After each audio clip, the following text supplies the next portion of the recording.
डर एक एहसास में आपका स्वागत है।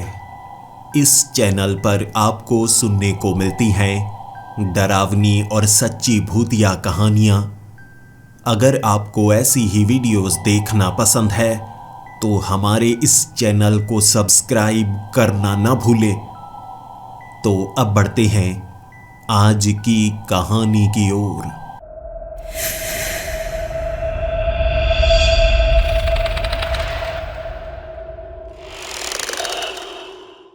सुबह का वक्त था और मुझे मेरे दोस्त के फ़ोन का इंतज़ार था।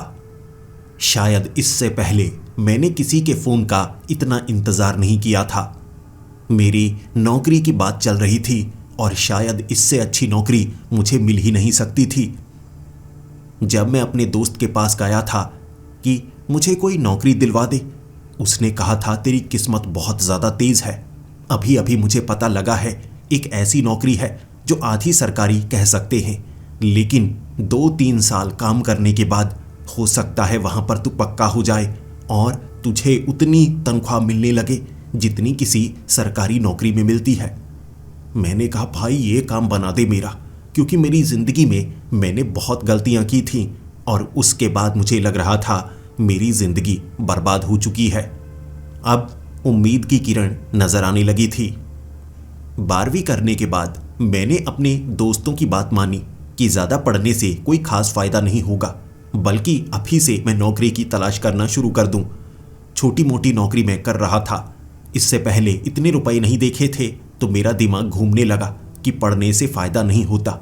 लेकिन फिर जो पढ़ रहे थे वो नौकरी करने लगे तो उन्हें तनख्वाह बहुत ज़्यादा मिल रही थी और मैंने महसूस किया मैंने ज़िंदगी की बहुत बड़ी गलती कर दी है।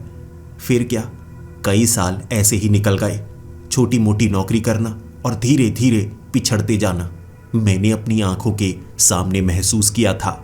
लेकिन इस बार मेरा दोस्त मेरे लिए एक उम्मीद की किरण बनकर आया था, क्योंकि उसने कहा था ये नौकरी के बारे में अभी तक ज़्यादा लोगों को पता नहीं चला है, तो जल्दी से जल्दी मैं तेरी एप्लीकेशन वहाँ पर पहुँचा दूँगा।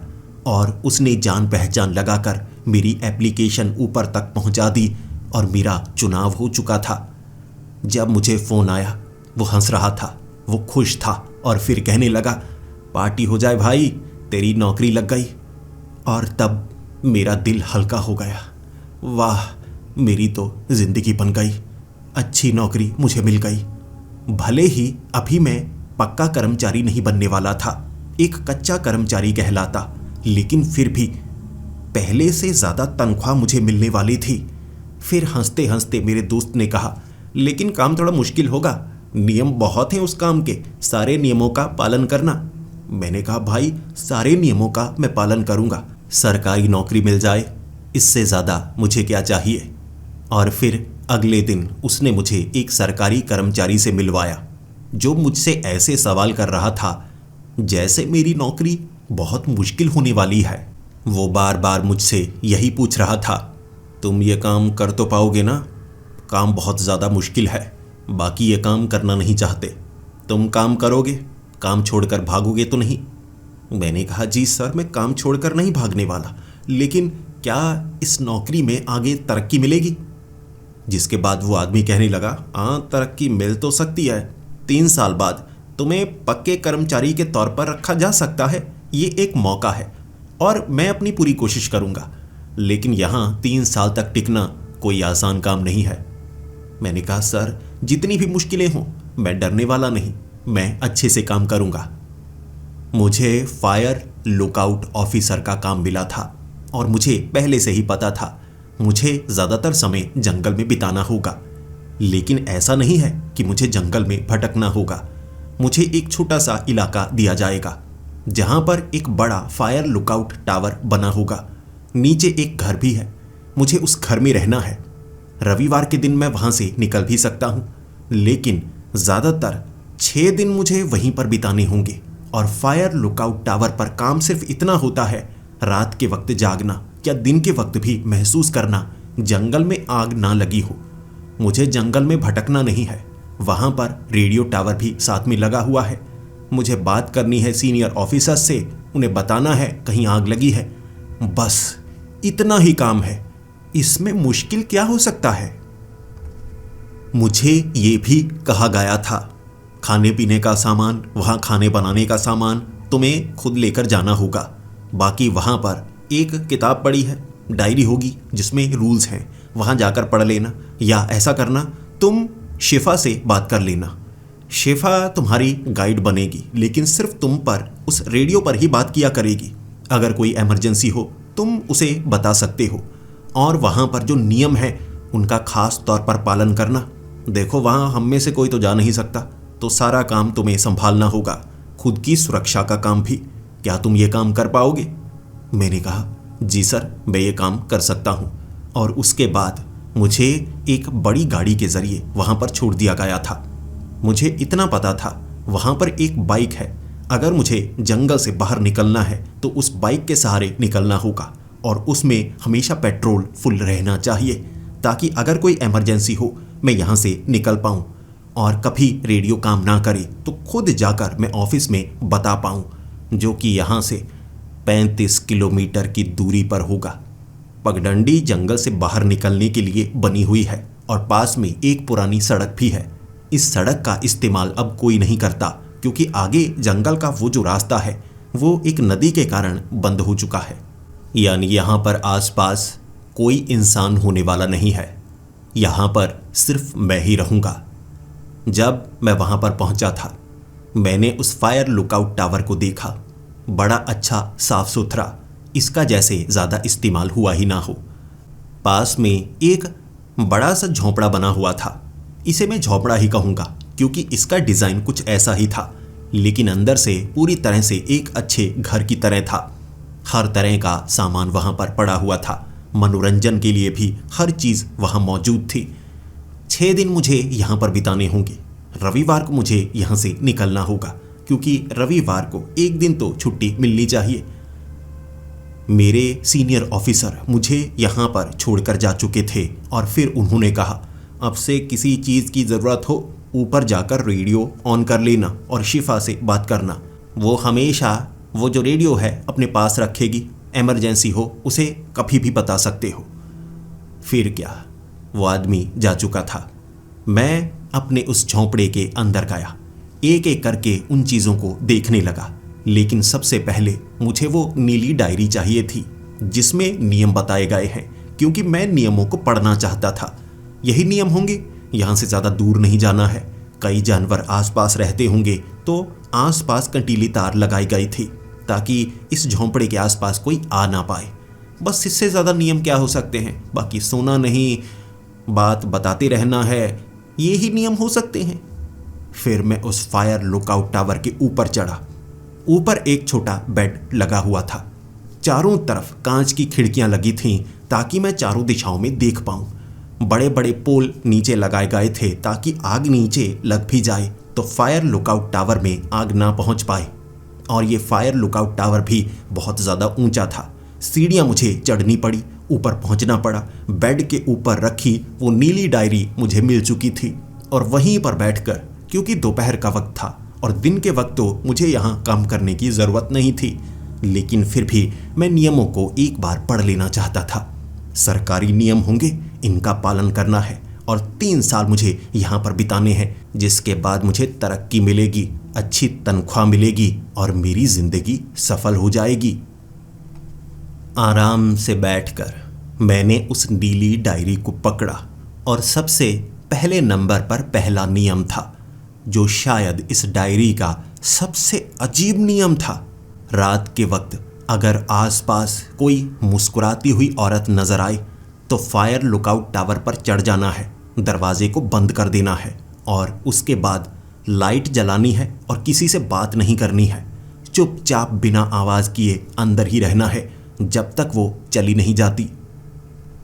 ये कैसा नियम है? यहाँ कोई लड़की या औरत घूमती है मुस्कुराती हुई, तो उससे डरने की क्या बात है?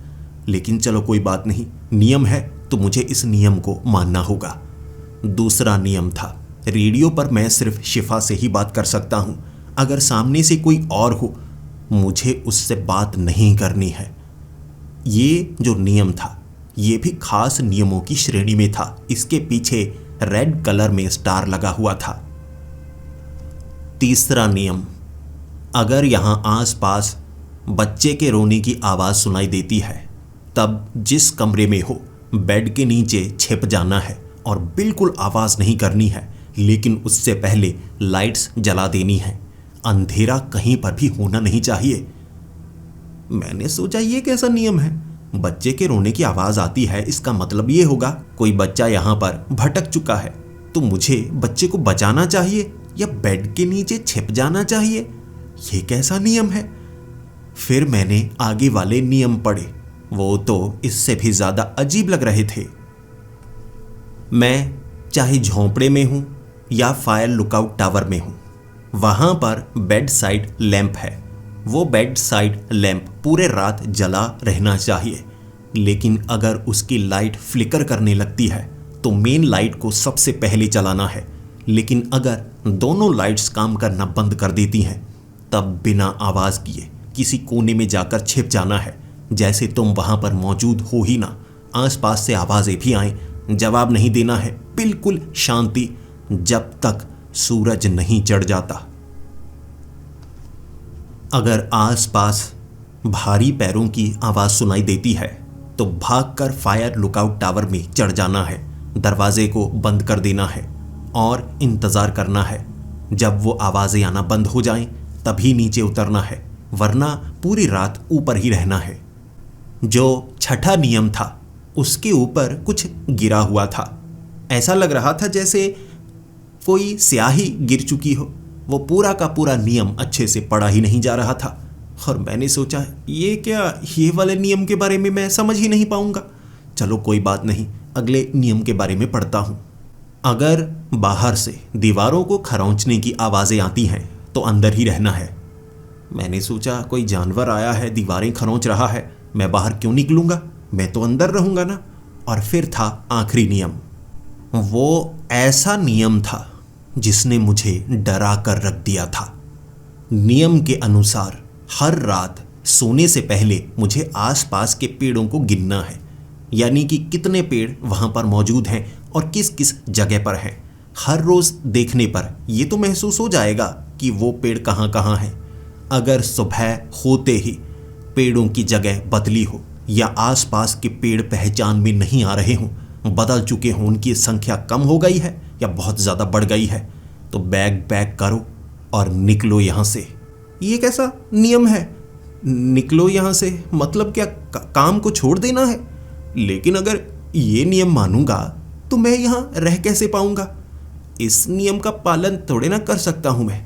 लेकिन नियम बनाए गए हैं और इनका पालन भी करना है, कहा गया है, तो मैं क्या करूँ? चलो कोई बात नहीं, मैं पेड़ों को गिनूंगा।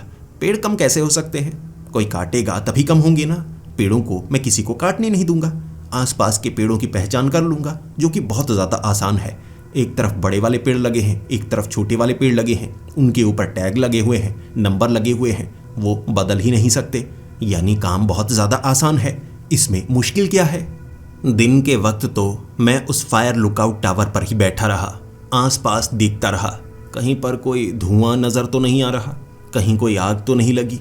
वैसे इस जगह समय समय पर बारिश होती रहती है तो आग के चांस कम है, लेकिन जब आग लगे तो पूरे जंगल में आग लग जाती है। इससे मुश्किल बढ़ जाती है, तो पहले पहले पता लगाना होता है। दिन भर थोड़ा थोड़ा मैं देखता रहा था, लेकिन रात को मुझे ज़्यादा ड्यूटी करनी थी और मुझे लगता है रात के वक्त थोड़ा काम आसान होता है। अंधेरे में जहाँ से रोशनी नज़र आए समझ लो उस तरफ आग लगी है, बस काम आसान। अचानक वक्त 9 बजे का होगा, तब शिफा रेडियो पर बोलने लगी और मैं रेडियो की तरफ भागा। यहाँ 2 रेडियो लगे हैं, एक नीचे झोंपड़े में, एक फायर लुकआउट टावर में। इससे आवाज़ आने लगती है और इसे हमेशा ऑन रखना पड़ता है। शिफा की आवाज़ में एक ही लाइन बार बार रिपीट हो रही थी। क्या अब तक तुमने उसे देखा? क्या अब तक तुमने उसे देखा? बताओ। मैंने जल्दी से रेडियो को उठाया और जवाब दिया, नहीं नहीं, किसे नहीं, आग नहीं लगी, अभी कोई आग नहीं लगी। आप शिफा है ना? उसने जवाब दिया, हाँ मैं शिफा हूँ।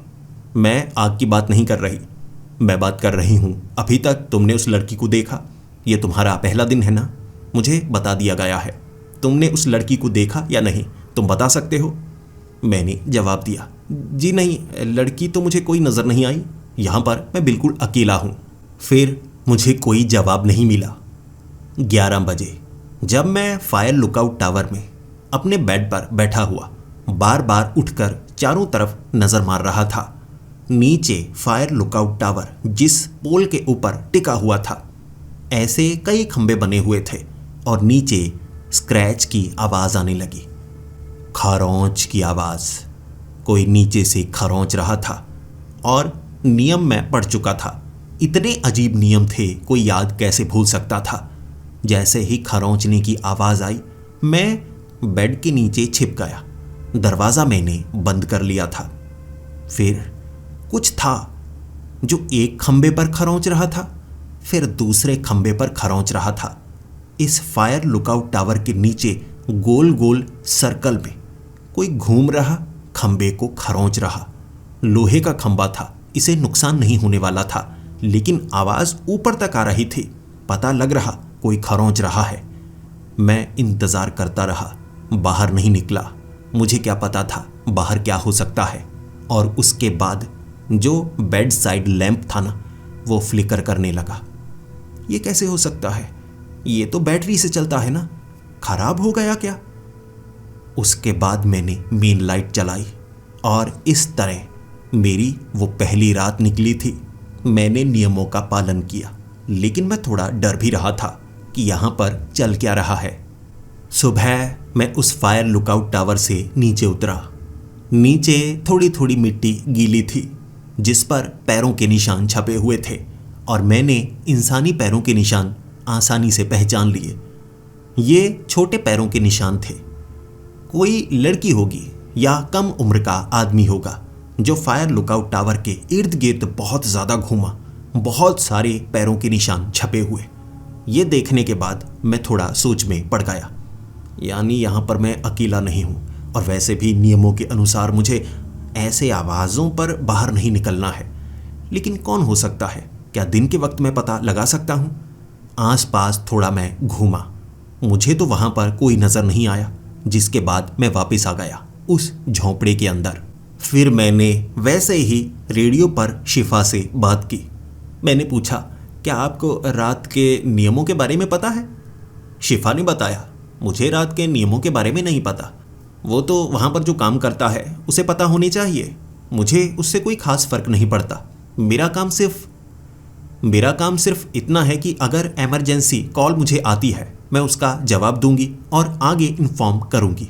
और वैसे भी यहाँ पर पूरा दिन मेरा ऐसे ही निकल जाता है।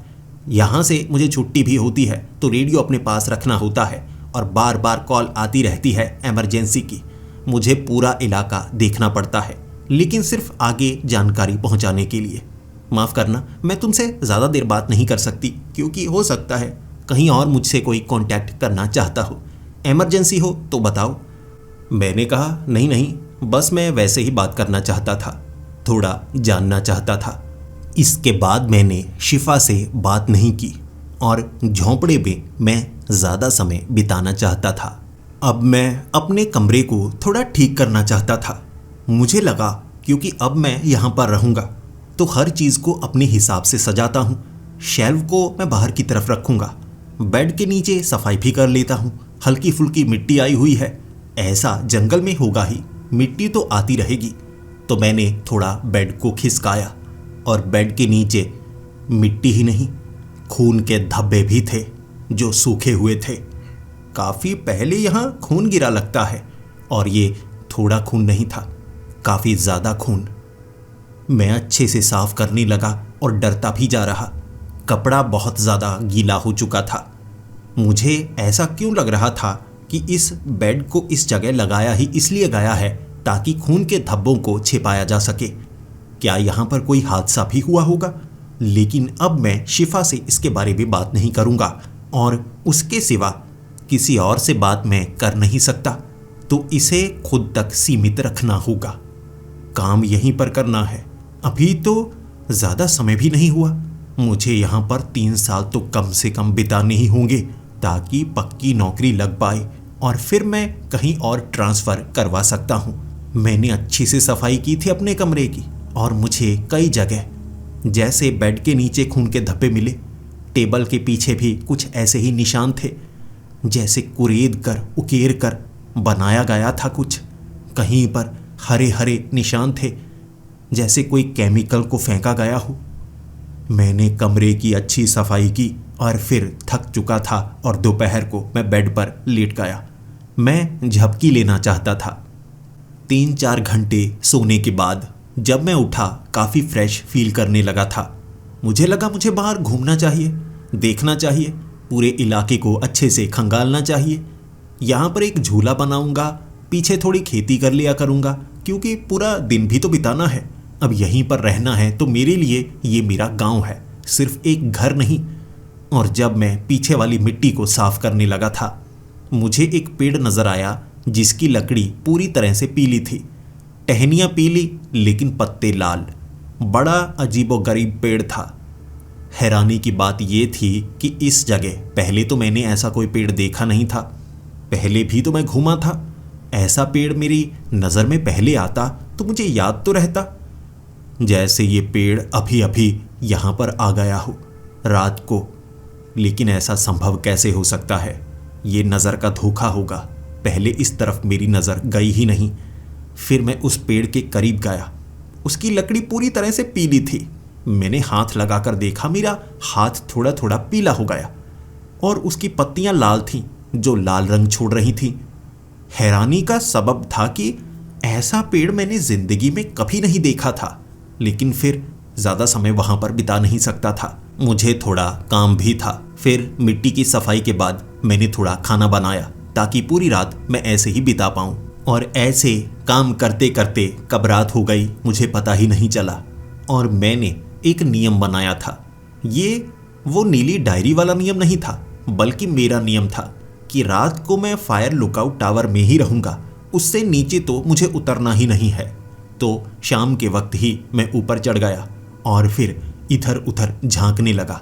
हर तरफ अच्छे से देखा मैंने, क्योंकि आग 1 सेकंड में तो लगने वाली नहीं। फिर मैं थोड़ा आराम भी कर सकता हूँ। घंटे में एक बार इधर उधर नज़र मार लूँगा तो मेरा काम हो जाएगा। धीरे धीरे ऐसे ही काम करना होगा मुझे। बेड पर मैं लेटा हुआ था। जो साइड लैंप था वो फ्लिकर करने लगा, तो मैंने मेन लाइट जलाई।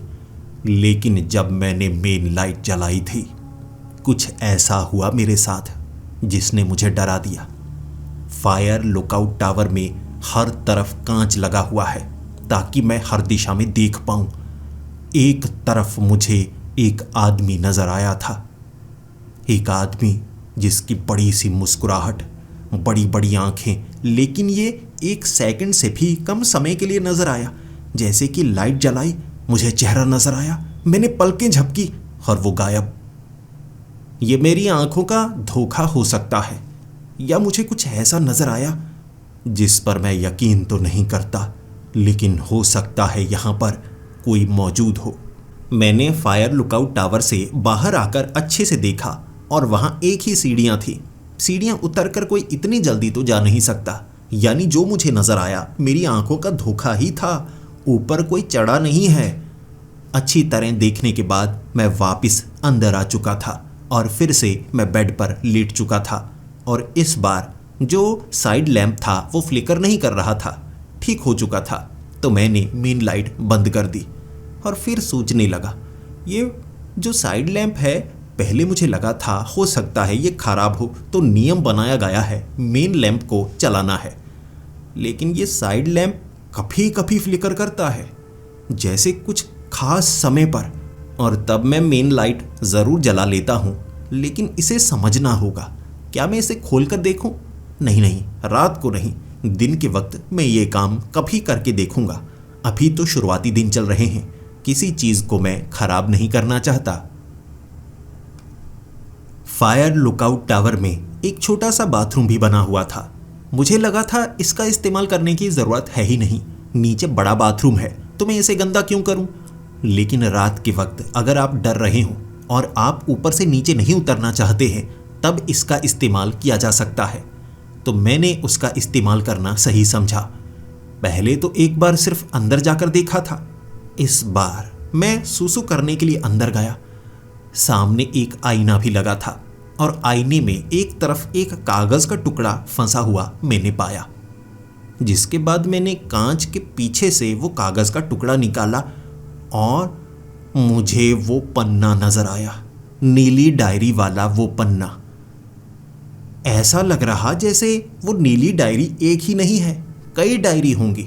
ये बिल्कुल वैसा ही पन्ना था जिसमें नियम लिखे हुए, लेकिन उस पन्ने में जो छठा नियम था उसके ऊपर कुछ गिरा हुआ था। लेकिन ये जो पन्ना था ना, इसके ऊपर छठा नियम साफ साफ लिखा हुआ और उसमें कहा गया था, रात के वक्त अगर कोई तुम्हें तुम्हारे नाम से पुकारे तो कहीं छिप जाओ, सांस बहुत धीमे से लो और ऐसे दिखाओ कि तुमने कुछ सुना ही नहीं है। तुम बस जो काम पहले कर रहे थे चुपचाप करो, बिना आवाज के। ये पढ़ने के बाद एक बार मैंने मन में कहा, हद है यार, कैसे नियम है? यहां वो लोग चाहते हैं कोई काम करे या ये चाहते हैं कोई डर कर यहां से भाग जाए? ये कैसे नियम बनाए गए हैं? ऐसे नियम कोई बनाता है क्या? फिर अचानक बाहर से मुझे आवाज सुनाई दी, अतुल, अतुल। कोई मुझे मेरे नाम से पुकार रहा था। ये कैसे हो सकता है? किसी को यहां मेरा नाम कैसे पता हो सकता है? लेकिन नियम के अनुसार कोई मुझे मेरे नाम से पुकारे तो मुझे चुपचाप अंदर रहना है, जवाब नहीं देना है और सांस भी धीमे से लेनी है, जैसे मैंने वो आवाज़ सुनी ही नहीं। और थोड़ा छिपना भी है जल्दी जल्दी, क्योंकि मैं तो बाथरूम में ही था, तो मैं बाथरूम से बाहर नहीं निकला, अंदर ही रहा। बिल्कुल शांति बनाकर रखी मैंने। और फिर कुछ समय बाद मैं बाहर निकला, देखने लगा आसपास कोई मौजूद नहीं था, लेकिन ये सच में किसी ने मुझे आवाज़ लगाई थी और काफ़ी दूर से आवाज़ लगाई थी। साफ साफ मुझे मेरा नाम सुनाई दिया था। फिर मैं बेड पर लेट चुका था, लेकिन आज मुझे ज़्यादा डर लगने लगा था। एक से बढ़कर एक नियम है, हर एक नियम बड़ा अजीब। ये नियम क्यों बनाए गए होंगे? मुझे सच का पता तो लगाना होगा। क्या ये सिर्फ डराने के लिए बनाए गए हैं या सच में ऐसे सरकारी नियम हो सकते हैं एक ऐसी जगह पर ड्यूटी करने के लिए?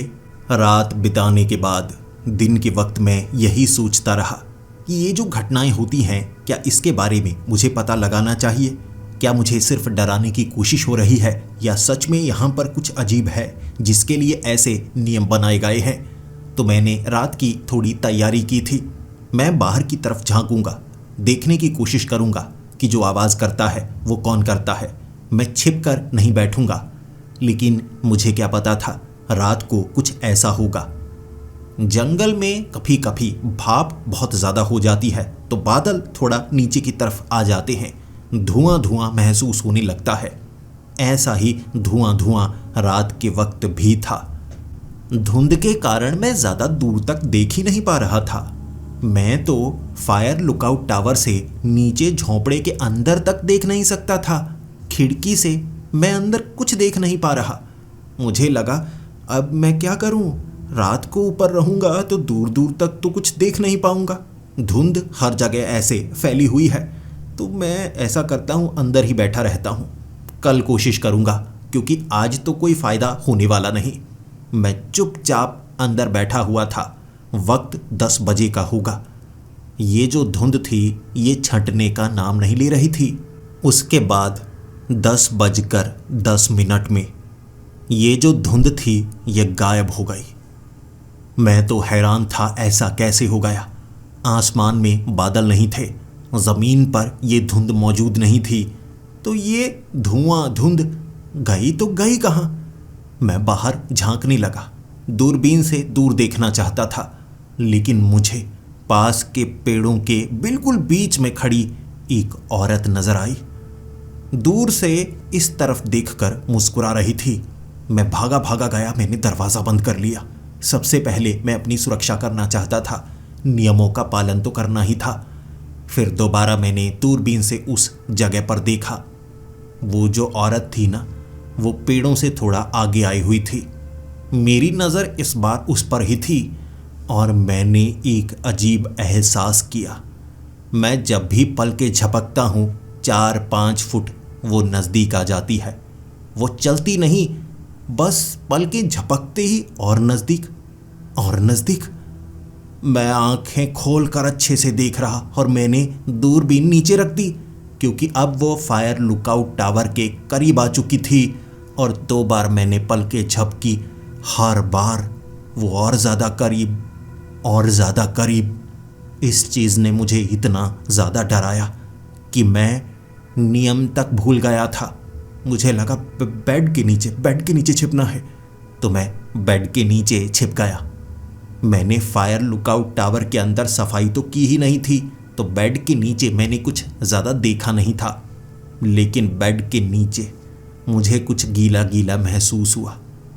मैंने लाइट जलाई, अच्छे से देखा, सीलन थी, लेकिन बारिश तो हुई ही नहीं। और जब अंदर बाहर सब सूखा है तो बेड के नीचे गीला क्यों है? इस चीज़ का मुझे कोई जवाब नहीं मिला था, लेकिन मैं चुपचाप नीचे ही था। मेरे दिल की धड़कन बहुत ज़्यादा तेज़ थी कि वो औरत क्या है। ये नहीं कि वो औरत कौन है, बल्कि अब सवाल था वो औरत क्या है जो पलकें झपकते ही अचानक रेडियो से आवाज़ आने लगी। और ये आवाज़ शिफा की नहीं थी, क्योंकि कुछ समय मैंने उससे बात की थी, और अगर आप किसी से बात करें आपको पहचान हो जाती है उसकी आवाज़ कैसी है। ये किसी और औरत की आवाज़ थी जो कहने लगी थी कि वो नियम तुम्हें बचा नहीं सकते, छिपने से कोई फ़ायदा नहीं होगा, जवाब दो मुझे, जवाब दो मुझे। मैंने उसका कोई जवाब नहीं दिया, लेकिन मैं बहुत ज़्यादा डर रहा था कि रेडियो पर मुझसे कौन बात करना चाहता है। ये शिफा नहीं है, और नियम के अनुसार मुझे सिर्फ शिफा से बात करनी है, किसी और से बात नहीं करनी है। लेकिन ये कौन हो सकता है? ऐसा संभव हो सकता है ये वो औरत हो जो नीचे है, जो करीब आ रही है। वो इंसान नहीं लगती। 1-2 बार रेडियो से आवाज़ आई। मैं छिपा रहा 1 घंटे तक। उसके बाद मैं बाहर निकला, इधर उधर झांकने लगा।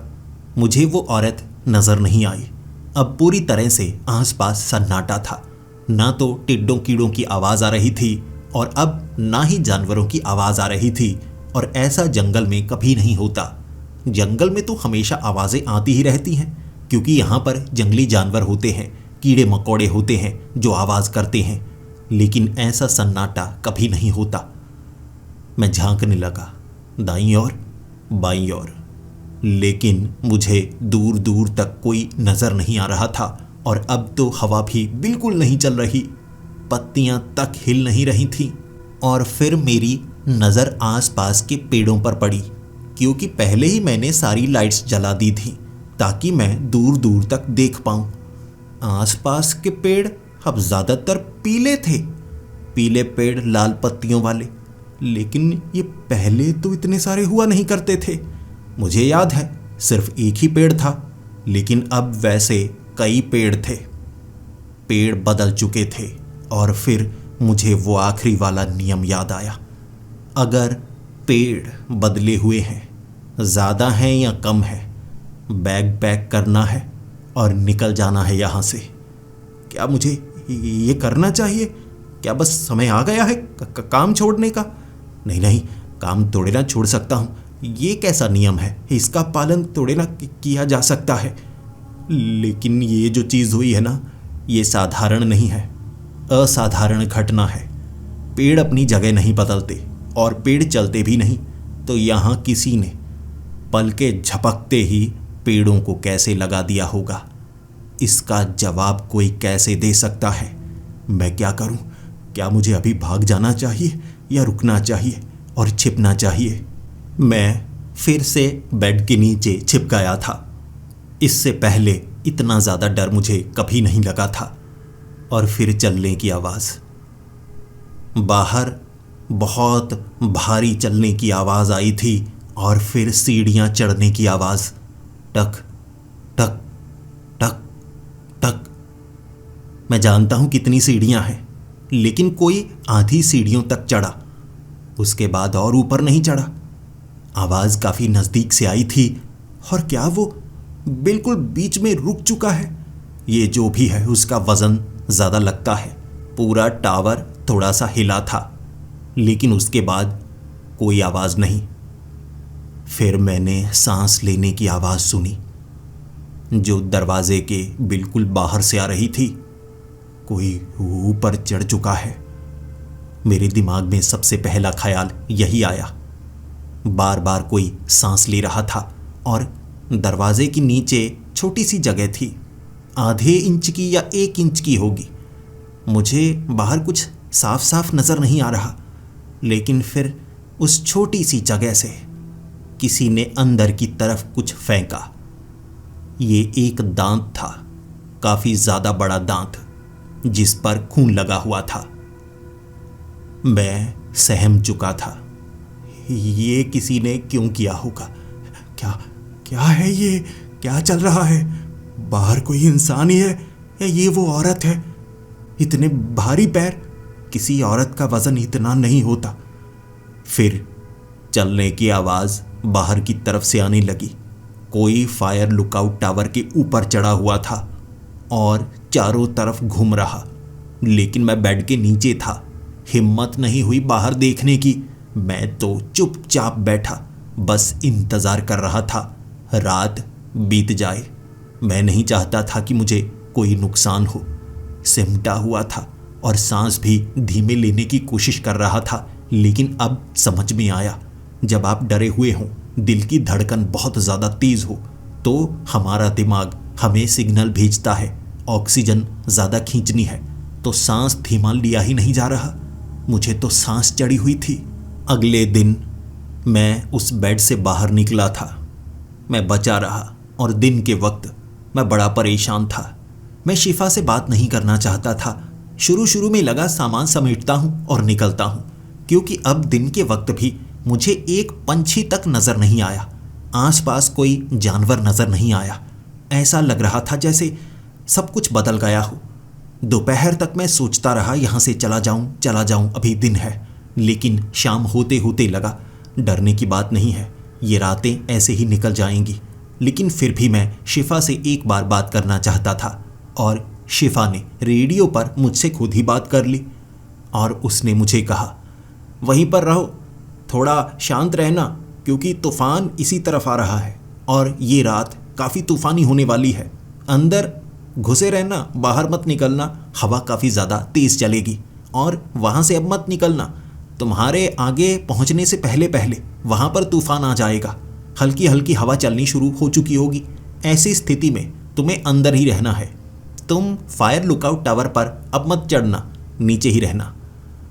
उसने ये कहा कि मुझे यहाँ पर रुकना ही होगा, ये मेरी मजबूरी है। लेकिन मैं तो एक बार उससे बात करना चाहता था, क्योंकि मेरी हिम्मत टूटने लगी थी और मुझे लगा अंधेरा होने से पहले क्या मैं चला जाऊं, उससे एक बार बात कर लूं। अगर वो कहेगी मैं चला जाऊं, फिर मैं चला जाऊंगा। लेकिन उसका कहना था, अब जंगल मत छोड़ना, अगर जाना था तो पहले जा सकते थे, क्योंकि अब तूफान आने वाला है, रात तुम्हें यहीं पर निकालनी होगी। तो जैसे ही तेज हवा चलने लगी, मुझे उस झोंपड़े के अंदर सिमटना पड़ा और इतनी तेजी से बादल घिर आए थे, मैंने उम्मीद तक नहीं की थी। अब तेज हवा चलने लगी और मैंने खिड़कियां तक बंद कर दी। फायर लुकआउट टावर हल्का हल्का हिलने लगा था और मैं समझ पा रहा था शिफा ने क्यों कहा है कि टावर पर मत चढ़ना, क्योंकि टावर तेज हवा के कारण हिलता है और यहाँ पर दुर्घटना हो सकती है। मैं अंदर ही था और इस बार अंधेरा थोड़ा जल्दी हो गया था। हवा अब धीमी होना शुरू हो गई थी। फायर लुकआउट टावर ज़्यादा नहीं हिल रहा था, लेकिन अंधेरा बहुत ज़्यादा हो चुका। फिर जो साइड लैंप था वो फ्लिकर करने लगा, तो मैंने मेन लाइट जलाई। जो साइड लैंप था पूरी तरह से बंद हो गया और इसी के साथ जो मेन लाइट थी वो भी पूरी तरह से बंद हो गई। बाहर वाली लाइट्स भी काम करना बंद कर चुकी थी। अंधेरा, घुप अंधेरा, और नियमों के अनुसार मुझे बेड के नीचे छिपना है, तो मैं बेड के नीचे छिप चुका था। लेकिन आज की रात सबसे ज़्यादा भयानक थी। चलने की आवाज़ें आने लगी थीं और कुछ आवाज़ें इतनी ज़बरदस्त थी कि पूरे के पूरे झोंपड़े को हिला रही थी। मैं कह सकता हूँ कि कोई ऐसा था जो शायद हाथी जितने वज़न का होगा कि उसके एक पैर के कारण ये झोंपड़ा भी हिल रहा था। झोंपड़े के आसपास शुरू में चलने की आवाज़ें आती रहीं। उसके बाद दीवारों को खरोंचने की आवाज़ें आने लगी, दीवारों को धक्का देने की आवाज़ें आने लगी। ये आवाज़ें बहुत ज़्यादा ज़ोरदार थीं। कभी कभी रेडियो ऑन होता लेकिन कोई बोलता नहीं, फिर पूरी तरह से सन्नाटा छा जाता।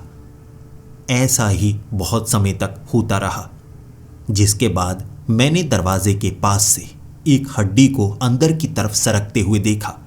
बाहर से किसी ने जानवर की हड्डी को अंदर की तरफ सरकाया था, लेकिन मैं बेड से बाहर नहीं निकला।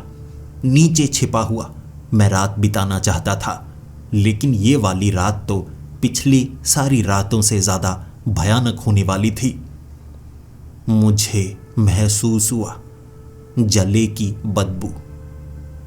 ये एक गंदी सी दुर्गंध थी, और ऐसी दुर्गंध तब आती है जब किसी लाश को जलाया जाता है, चाहे इंसानी हो चाहे किसी जानवर की हो। मांस के सड़ने पर इतनी गंदी बदबू आती है जिसे सहा नहीं जा सकता, और ऐसी झोंपड़े के अंदर से आवाज़ें आ रही थीं। फिर चलने की आवाज़ें, और ये जो चलने की आवाज़ें थीं ये भारी नहीं थी, किसी की साधारण आवाज़ें। और फिर एक औरत के बोलने की आवाज़ जो खिलखिलाती हुई मुस्कुराती हुई बोल रही थी, अतुल, अतुल कहाँ हो? देखो बाहर तो आओ, बातें करते हैं। रात का वक्त है, मुझे अकेलापन महसूस हो रहा है और मैं तुम्हारा अकेलापन भी दूर कर सकती हूँ। हम दोनों मिलेंगे तो हमारी दूरियां कम हो जाएंगी। क्या तुम बाहर आ सकते हो? मैं अकेली हूँ, कोई नहीं है मेरे साथ। वो रात बड़ी मुश्किल से निकली थी। मुझे महसूस होता रहा था कि कोई मेरे करीब है। अगली सुबह मैंने जो देखा उस पर मुझे यकीन नहीं हुआ। बेड के आसपास तो कोई नहीं आया था, लेकिन बेड के आसपास पैरों के निशान छपे हुए थे। और वो पैरों के निशान बस साधारण पैरों के निशान नहीं थे, खून से सने हुए पैरों के निशान, और वो खून सूख चुका था। दिन के वक्त ये देखने के बाद मेरी सांस रुक चुकी थी। बाहर मैंने पेड़ों को देखा। पेड़ अपनी जगह बदल चुके थे। अब अलग अलग तरह के पेड़ मिश्रित होकर अलग अलग जगह लगे हुए। यहाँ पेड़ भी बदलते हैं क्या? और ये साधारण जगह नहीं है, यहाँ काम नहीं किया जा सकता। मुझे शिफा को बताना होगा। मैं काम छोड़कर जाने वाला हूँ। जिंदा रहूंगा तभी कमाई कर पाऊंगा ना। यहाँ पर काम नहीं किया जा सकता, ये साधारण काम है ही नहीं। मैंने रेडियो पर शिफा से बात की, लेकिन शिफा का जवाब बहुत देर बाद आ रहा था। मैं कुछ शब्द बोलता, बहुत समय बाद वो जवाब देती, लेकिन उसने मुझे यही कहा, तुम जा सकते हो, लेकिन ध्यान रखना सड़क के रास्ते ही जाना।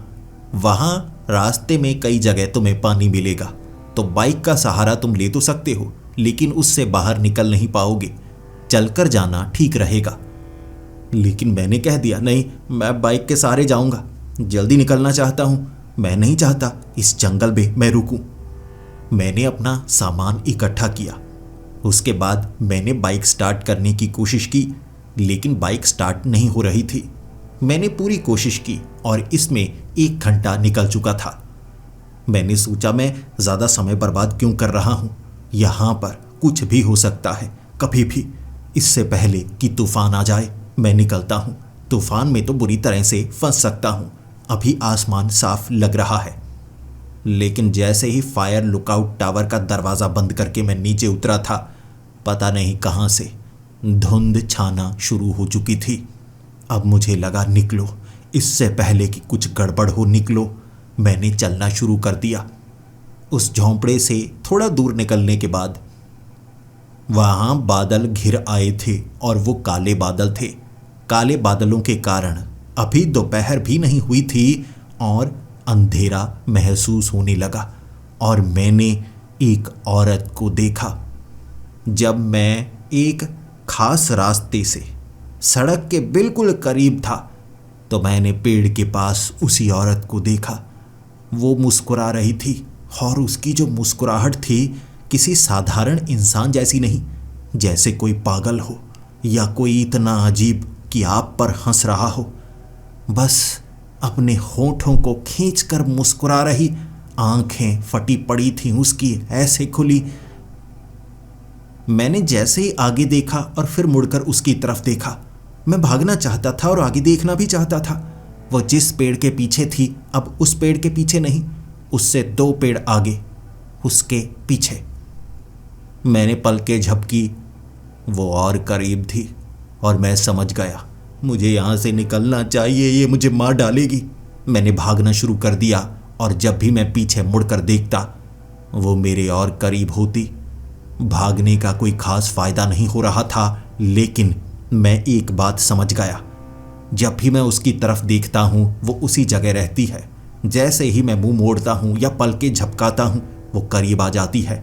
मैं उसकी तरफ मुंह करके पीछे को भागना शुरू हो गया और इस तरह काम बनने लगा। मैंने पलकें नहीं झपकी, आंखें फाड़ कर देखता रहा, पीछे चलता गया और उससे बहुत ज़्यादा दूर निकल गया। फिर थोड़ी आंखें झपकी और वो थोड़ी करीब आ चुकी थी, लेकिन ये तरीका काम करने लगा। मैं उस जगह से बहुत दूर निकल आया और जब वो औरत मुझे दिखना बंद हो चुकी थी तो मैंने सीधा भागना शुरू कर दिया। मैं हाँफता गया, बहुत घबरा चुका था मैं, लेकिन किसी तरह मैं उस गांव तक पहुंचा जो करीब था। वहां से बस पकड़ी जा सकती थी और मैं एक बार उस सरकारी दफ्तर तक पहुंचना चाहता था और ये कहना चाहता था मैं ये काम नहीं कर सकता। वहां पर पहुंचने के बाद मैंने उन्हें कहा था मैं काम छोड़ने वाला हूं और मैंने शिफा को बता दिया है। फिर उन्होंने शिफा से बात की और शिफा ने कहा कि आज उससे कोई बात नहीं हुई है।